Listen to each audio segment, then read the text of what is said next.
दोस्तों, हम सभी यंग एज में एकेडमिक सक्सेस को चेस करते हैं। क्लास में बेस्ट परफॉर्म करने के लिए एक दूसरे से कम्पीट करते हैं और कभी कभी तो लोग दिन रात एक करके पढ़ाई करते हैं, पर फिर भी अच्छे रिजल्ट्स अचीव नहीं कर पाते। और वहीं कुछ स्टूडेंट्स जो एग्जाम देने से पहले बोलते हैं कि मैं तो ढंग से पढ़ ही नहीं पाया। अक्सर ऐसे लोगों के बाकियों से ज्यादा मार्क्स आते हैं।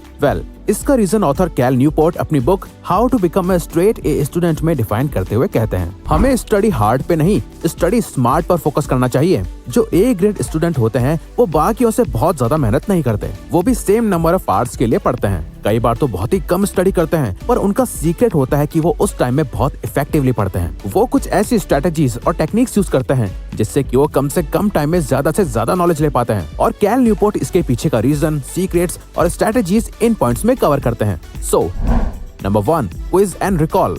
कई सारे स्टूडेंट्स एक बहुत बड़ी मिस्टेक करते हैं। अगर उन्हें कोई चीज पढ़नी होती है या कुछ उन्हें याद करना होता है तो वो पहले बुक पढ़ के या क्लास अटेंड करके उस चैप्टर या टॉपिक के नोट्स बनाते हैं और उन्हें याद करने के लिए बार बार उन नोट्स को पढ़ते रहते हैं, उन्हें रीड करते हैं, जिससे कि उन्हें लगता है कि वो अच्छा कर रहे हैं। वो एक लाइन पढ़ते हैं और इमीडिएटली आंखें बंद करके उसे रिपीट करते हैं और उन्हें लगता है कि उन्हें सब याद हो गया, पर असल में वो इन्फॉर्मेशन उनकी शॉर्ट टर्म मेमोरी में स्टोर हुई होती है जो लॉन्ग टर्म में उन्हें याद नहीं रहती। कई साइंटिस्ट तो कहते हैं कि ऐसा करना स्टूडेंट्स में एक इल्यूजन क्रिएट करता है, जिससे उन्हें बार बार एक ही चीज पढ़कर लगता है कि उन्हें सब कुछ याद है। पर जब एग्जाम्स में उनसे वही सेम क्वेश्चन पूछा जाता है तो उन्हें कुछ याद नहीं आता, क्योंकि वो अब तक पढ़कर याद कर रहे थे और एग्जाम हॉल में वो पढ़कर तो आंसर नहीं कर सकते। आइंस्टाइन का कहना था कि if you can't explain it simply you don't understand it well enough.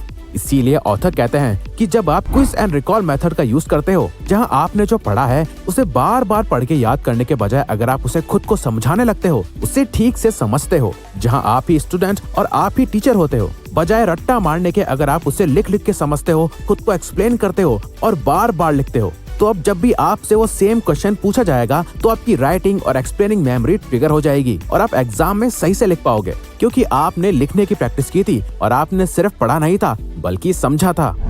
Pseudo work versus deep work.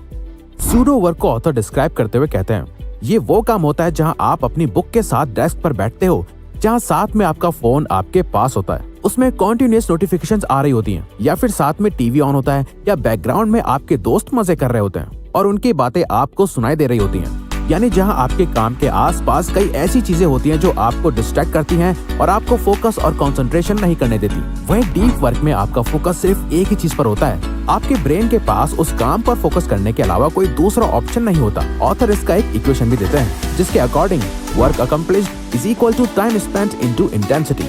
जहाँ सूडो वर्क में हमारी इंटेंसिटी कम होती है और उस काम को खत्म करने में ज्यादा टाइम लगता है, जो ज्यादा मेंटल एनर्जी ड्रेन करता है और उस काम की क्वालिटी बहुत घट जाती है। वहीं डीप वर्क में हम अपनी इंटेंसिटी को हाई कर देते हैं, जिससे कि हमें टाइम भी कम लगता है और हम ज्यादा इफेक्टिवली उस काम को कंप्लीट कर पाते हैं। सो हम कैसे अपनी इंटेंसिटी को इंक्रीज करके डीप वर्क को अचीव कर सकते हैं? इसका सोल्यूशन ऑथर नेक्स्ट पॉइंट में बताते हैं। Where, when, how long. Author कहते हैं हमें खुद से ये 3 सवाल पूछने चाहिए, where, when and how long. Where में आपको आइसोलेशन प्लेस देखना चाहिए जहाँ कोई भी आपको डिस्ट्रैक्ट करने के लिए नहीं हो, आप अकेले हो, आसपास लोग ना हो, आपका फोन साइलेंट होना चाहिए, अपने डेस्क पर सिर्फ अपने काम की चीजें रखो। व्हेन यानी आपको जितना हो सके उतना जल्दी पढ़ना चाहिए, क्योंकि ऑथर के अकॉर्डिंग जैसे जैसे दिन गुजरता रहता है हमारी मेंटल एनर्जी खर्च होती रहती है और आखिर में बहुत ही कम एनर्जी बचती है। इसीलिए आपको सुबह जल्दी उठकर अपना मॉर्निंग रूटीन फॉलो करके जल्दी अपने काम पर लग जाना चाहिए, जो आपका मोस्ट प्रोडक्टिव टाइम होता है। हाउ लॉन्ग के लिए ऑथर कहते हैं कि आपको अपने काम को 50 मिनट्स के मल्टीपल सेशंस में डिवाइड कर देना चाहिए, जिसमें हर 50 मिनट्स के बाद आपको 10 मिनट्स का ब्रेक लेना चाहिए। पर आप शुरुआत में 30 मिनट्स का टारगेट भी सेट कर सकते हो, जहां हर 30 मिनट्स के बाद आपको 5 मिनट्स का ब्रेक लेना चाहिए और धीरे धीरे इस टाइम स्पेंड को इंक्रीज करते जाओ। Auto pilot schedule. अगर आप स्टडी करते हो तो आपका काम फिक्स्ड होता है, आपको अपना सारा सिलेबस पता होता है, आपकी क्लासेस फिक्स्ड होती हैं, आपके सारे टेस्ट और एग्जाम्स भी फिक्स्ड होते हैं। ऑथर कहते हैं हमारी स्टडी की टाइमलाइन ऑलरेडी एस्टेब्लिश्ड होती है, हमारे पास सभी असाइनमेंट्स और प्रोजेक्ट्स की डेडलाइन होती है, जो जनरली आपके इंस्टीट्यूशन, स्कूल, कॉलेज या टीचर्स डिसाइड करते हैं। जहाँ ये सब कोई और फिक्स करता है तो आपका इस पे कोई कंट्रोल नहीं होता। बट आपको एक चीज बहुत अच्छे से कंट्रोल करनी पड़ती है, वो है आपका अपना स्टडी शेड्यूल। यानी आप अपने सारे एकेडमिक्स गोल को कैसे अचीव करने वाले हो, उसके लिए आपको हर दिन कितना पढ़ना है, आपको इन सभी की प्लानिंग करनी चाहिए, जिससे कि हम अपने शेड्यूल को ऑटो पायलट पर डाल सकें। फॉर एग्जाम्पल, मान लो आपको फ्राइडे को पता चला कि आपका नेक्स्ट फ्राइडे मैथ्स या फिर किसी भी एक सब्जेक्ट का टेस्ट है जिसमें आपको एक पर्टिकुलर चैप्टर की प्रिपरेशन करनी है। अब जनरली स्टूडेंट्स स्टार्टिंग डेज में कुछ नहीं पढ़ते, फिर लास्ट के कुछ दिन बहुत ज्यादा पढ़ाई करते हैं। कुछ तो एक रात पहले ही पढ़ने बैठते हैं, जिससे आपका बाकी का शेड्यूल खराब हो जाता है। साथ ही इतने कम टाइम में पढ़कर आप अच्छे रिजल्ट्स भी नहीं ला पाते, जिसके लिए आपको ये करना चाहिए कि आप इस टेस्ट के लिए 7 डेज के लिए यानी नेक्स्ट फ्राइडे तक एक फिक्स टाइम ब्लॉक कर दो, जिस टाइम आप सिर्फ और सिर्फ उस टेस्ट के लिए प्रिपेयर करोगे, जहां आप हर दिन सिर्फ 1 घंटे के लिए पढ़ोगे, जो कि कंसिस्टेंट बेसिस पर करने से आपका ब्रेन उसे अच्छे से एब्जॉर्ब कर पाएगा और आपका पूरा दिन भी बर्बाद नहीं होगा।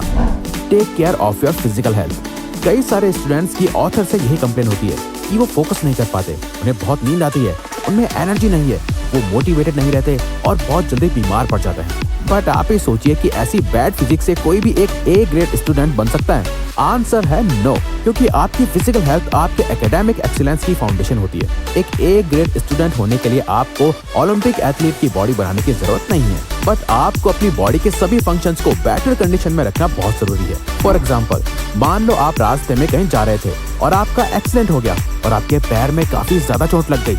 अब अगर आप उस रात पढ़ने बैठोगे तो आपका ध्यान पढ़ाई से ज्यादा आपके उस पैर के दर्द पर जाएगा और आप अच्छे से पढ़ नहीं पाओगे।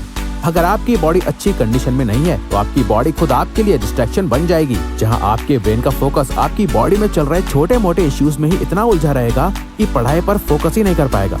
इसीलिए एक ए ग्रेड स्टूडेंट बनने के लिए आपके माइंड के साथ साथ आपको अपनी बॉडी का भी बहुत ज्यादा ख्याल रखना चाहिए। Clarify your doubts immediately.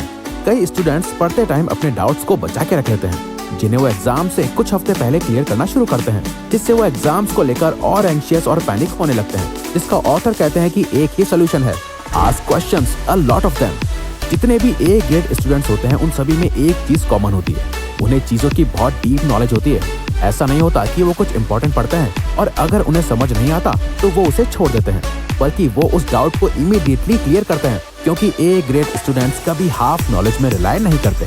इसीलिए अपने मार्क्स को इंक्रीज करने के लिए आपको इस हैबिट को डेवलप करना बहुत जरूरी है, जिसके लिए आपको रेगुलर क्लासेस अटेंड करनी चाहिए। ऑथर क्लास ज्वाइन करने को बहुत इंपॉर्टेंस देते हैं। कई स्टूडेंट्स को लगता है कि वो टीचर के बिना भी पढ़ सकते हैं और सेल्फ स्टडी से अच्छा स्कोर कर सकते हैं, बल्कि ये बिल्कुल भी सच नहीं है।